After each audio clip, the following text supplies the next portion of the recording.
तो नमस्कार दोस्तों, स्वागत है आप सभी का हमारे YouTube चैनल में। हमने पहले बहुत सारी ऐसी वीडियो बना रखी है BSNL फाइबर के ऊपर, जिसमें मैंने 1 महीने का रिव्यू भी दिया था, 6 महीने का रिव्यू भी दिया था और 1 साल BSNL फाइबर इस्तेमाल करने के बाद रिव्यू भी दिया था। एंड फाइनली आज ये लास्ट वीडियो मैं बना रहा हूँ BSNL फाइबर के ऊपर, क्योंकि अभी जो मेरे पास BSNL फाइबर का जो कनेक्शन है उसमें जो प्लान है वो भी सबसे टॉप क्लास का प्लान है, और उसके बावजूद भी इंटरनेट की स्पीड इतनी ज़्यादा स्लो आती है एंड इतनी ज़्यादा मुझे परेशानी हो रही है BSNL फाइबर की वजह से। तो मैं फाइनली कनेक्शन को कट करवा रहा हूँ। उससे पहले मैंने सोचा कि यूट्यूब पर लोगों को रिव्यू देना भी बनता है, क्योंकि लास्ट में मैंने जो वीडियो में रिव्यू दिए थे वहाँ पर लोगों का जो रेस्पॉन्स था वो काफ़ी अच्छा था और लोग मेरी वीडियोज़ को देखते भी थे।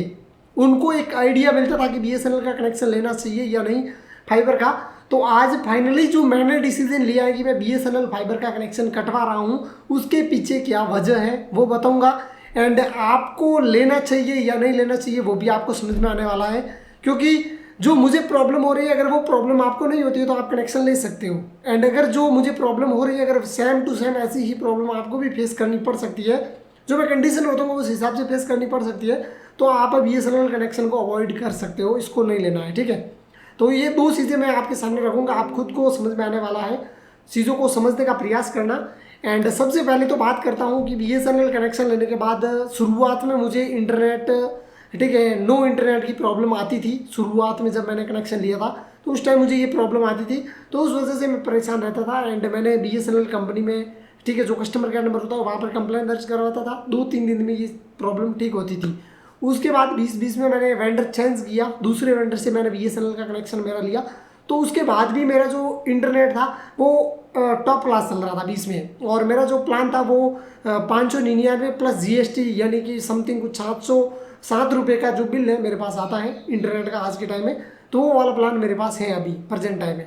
एंड इसमें मुझे स्पीड जो मिलनी चाहिए वो लगभग 80 MB/s के आसपास कुछ मिलनी चाहिए, लेकिन हालांकि मुझे अभी पिछले काफ़ी लंबे टाइम से 2-3 महीने से मुझे इंटरनेट स्पीड का इश्यूज़ मिल रहा है। कभी स्पीड, अपलोड की स्पीड बहुत कम हो जाती है, कभी डाउनलोड की स्पीड बहुत कम हो जाती है। बहुत कम से मतलब है कि KB में भी स्पीड नहीं आती है। ठीक है, तो इतनी कम स्पीड हो जाती है, इस वजह से मैं परेशान था। मैंने कई बार BSNL कस्टमर केयर पर कॉल किया, उनको प्रॉब्लम बताई। हालांकि जब मैंने वेंडर चेंज किया तो उसके बाद BSNL कस्टमर केयर में मेरा कॉल तक लगता ही नहीं है ज़्यादातर तो।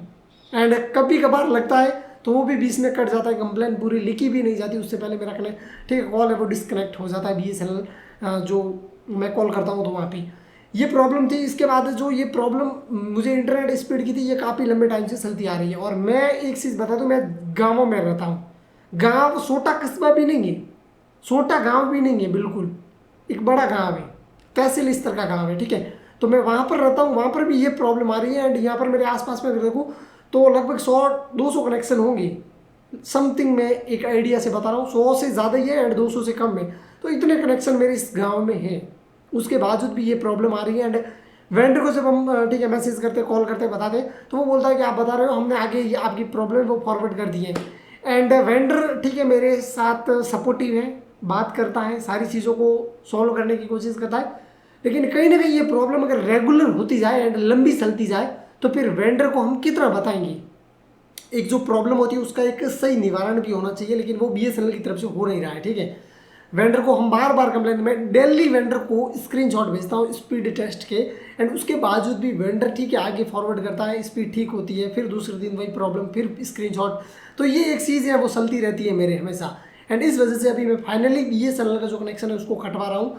एंड मैंने बात की है वेंडर से, तो वेंडर ने बोला आप मत कटवाइए, जो भी प्रॉब्लम है आप हमें बताइए, हम एक रिपोर्ट तैयार करके BSNL ऑफिस में सबमिट करेंगे। मैंने कहा रिपोर्ट सबमिट करने से अब कुछ नहीं होने वाला है, मैंने बहुत बता दिया है। BSNL जो ऑफिस है मेरे नज़दीक में, वहाँ के कुछ, ठीक है, ऑफिसर्स जिनको बोला जाता है, तो वो, ठीक है, लोग भी आए थे, उन्होंने भी चेक किया सारी चीज़ें, उसके बाद भी ये प्रॉब्लम है। तो फाइनली मैं कनेक्शन कटवा रहा हूँ, ठीक है, BSNL का। एंड उन्होंने मुझे मोटिवेट तक किया था कि आप, ये इंडिया की कंपनी है BSNL, भारत का पैसा भारत में रहना चाहिए एंड भारत की सर्विस है, बहुत मोटिवेट किया। मैं माना, मैंने 1 महीने और रिचार्ज किया एंड चलाया, लेकिन ये प्रॉब्लम जैसी थी वैसी ही है। तो अब कोई फ़ायदा नहीं बनता है BSNL के साथ ज़्यादा लंबा टिके रहने का। ठीक है, अगर प्रॉब्लम आ रही है तो इस वजह से मैं कनेक्शन कटवा रहा हूँ। एंड बाकी अगर आपका भी ठीक है आसपास में किसी ने कनेक्शन ले रहा है, आपको भी अगर समझ में नहीं आ रहा है मैं कनेक्शन लूँ या नहीं लूँ, तो उनसे बात कीजिए। जिन्होंने कनेक्शन ले रखा है उनसे बात कीजिए, उनको प्रॉब्लम कहीं आ तो नहीं है, इंटरनेट स्पीड की प्रॉब्लम तो नहीं है, क्योंकि स्पीड अगर डाउन हो जाती है तो बिल्कुल जीरो, ठीक है, जीरो की स्पीड होती है, बिल्कुल इंटरनेट नहीं चलता है। एंड ये प्रॉब्लम मुझे काफ़ी लंबे टाइम से देखने को मिल रही है, तो इसी वजह से मैं कनेक्शन कटवा रहा हूँ। बाकी देखो बिल ज़्यादा नहीं आता है, ऐसी कोई बिल में इशूज़ नहीं है। बिल जितना बोला गया था मुझे 707 रुपये का आएगा, एंड अगर मैं बिल नहीं टाइम पे भरूंगा तो 712 रुपये या 721 रुपये के आसपास कुछ बिल आता है, तो वो भी ठीक है, गलती हमारी होती है। बाकी बिल जितना होता है उतना ही आता है। बाकी अगर आप BSNL का कनेक्शन लेना चाहते हो, मैंने आपको बताया अपने आसपास में पता कीजिए एक बार, उनके स्पीड कैसी है, कोई प्रॉब्लम आती है तो कितना ठीक है जल्दी रेस्पॉन्स है वो होता है, केबल अगर फोल्ड हो जाए या कुछ भी हो जाए तो वो कितनी जल्दी रिपेयर ठीक किया जाता है, उस बेस पे आप कनेक्शन ले सकते हो। क्योंकि हर एरिया का अलग अलग ठीक है सर्विस होता है, तो अलग अलग सर्विस के हिसाब से आप अपने एरिया के हिसाब से सेट कर सकते हो। बाकी इंटरनेट पर देखो बहुत सारी वीडियोस आपको मिल जाएगी, कहीं ठीक है कंपनी के बारे में नेगेटिव बोला जाएगा, कहीं पॉजिटिव भी होगा, तो सारी चीज़ होगी। मेरा जो एक्सपीरियंस था वो मैंने आपको बताया, ये जो चीज़ें हो रही थी इस वजह से मैं BSNL के कनेक्शन को कट कर रहा हूँ। एयरटेल भी मेरे इस गाँव में है एंड जियो का भी अभी आ चुका है, तो दोनों कनेक्शन वो भी अवेलेबल है। तो उस वजह से क्या होगा कि मैं उन कनेक्शन की तरफ जाऊँगा, तो वहाँ पर अगर मेरा 1 या 2 दिन के लिए बीच में बंद भी होगा तो उसका बिल में ठीक है माइनस होगा वो पैसा। लेकिन BSNL में ऐसा कुछ नहीं, अगर पूरे महीने नहीं चलेगा, लास्ट में मैं बता दूं 15-20 दिन तक मेरा इंटरनेट BSNL का नहीं चला था, एंड उसका भी चार्ज उन्होंने ऐड करके भेजा था, मतलब चार्ज पूरा बिल पूरा आ रहा था। मैंने उनको बोला कि आप कम कीजिए बिल को, क्योंकि 15-20 दिन आपको भी पता है नहीं चला इंटरनेट, और BSNL ऑफिस में भी पता था, फिर भी उन्होंने कम नहीं किया। तो ये प्रॉब्लम भी बहुत बड़ी है। अगर इंटरनेट सर्विस आप इस्तेमाल ही नहीं कर रहे हो 20-25 दिन, महीने में सिर्फ 4-5 दिन आप इस्तेमाल कर रहे हो, और उसका भी अगर आपको पूरे महीने का बिल भरना पड़े तो फिर हमको ठीक है थोड़ा प्रॉब्लम होता है। एंड ये भी प्रॉब्लम मैंने जब उनको बताई थी तो उन्होंने कहा कि इसका कुछ नहीं हो सकता, आप बिल पूरा भर दीजिए, आपको आगे से कोई दिक्कत नहीं है। कि मैंने कहा आगे से नहीं, जो अभी हुआ है लास्ट महीने में 20-25 दिन तक मेरा इंटरनेट नहीं चला, उसका क्या करूँ, तो उन्होंने उसका कोई रेस्पॉन्स नहीं दिया। तो ये सारी चीज़ें BSNL की वजह से आती है। बाकी एयरटेल या जियो में ऐसा नहीं होता है, उसमें जितने दिन बंद होता है इंटरनेट उसका बिल है वो माइनस होके आता है, ठीक है। तो ये चीज़ें होती है। बाकी अभी देखो जो वोडाफोन सिम है वो अनलिमिटेड इंटरनेट दे रही है, तो हो सकता है मैं वो भी इस्तेमाल करूँ कुछ टाइम के लिए, और जो ये फाइबर है इसको बंद ही रखवाऊँ, ठीक है। और हो सकता है कि अगर प्लान होगा तो जियो या एयरटेल की तरफ जा सकते हैं। तो ये था देखो पूरा रिव्यू वीडियो, थोड़ा बड़ा जरूर बन रहा होगा मुझे पता है, तो आपको समझ में आ गया होगा। आप अपने एरिया के हिसाब से पता कीजिए आसपास कहीं पर भी सर्विस कैसी मिल रही है, उस हिसाब से आप लगवाइए। एंड अगर आपके एरिया में बिल्कुल सर है ही नहीं एयरटेल है, आपके एरिया में बिल्कुल फाइबर है ही नहीं BSNL का, तो आप कनेक्शन लगवाइए। उसके बाद आपको पता चलेगा आपका वेंडर किस टाइप की सर्विस दे रहा है। अगर सर्विस अच्छी नहीं है आप कटवा दीजिए, कोई दिक्कत है नहीं, ठीक है। तो आप एक बार सर्विस लेके देखिए, कोई इसमें प्रॉब्लम है नहीं।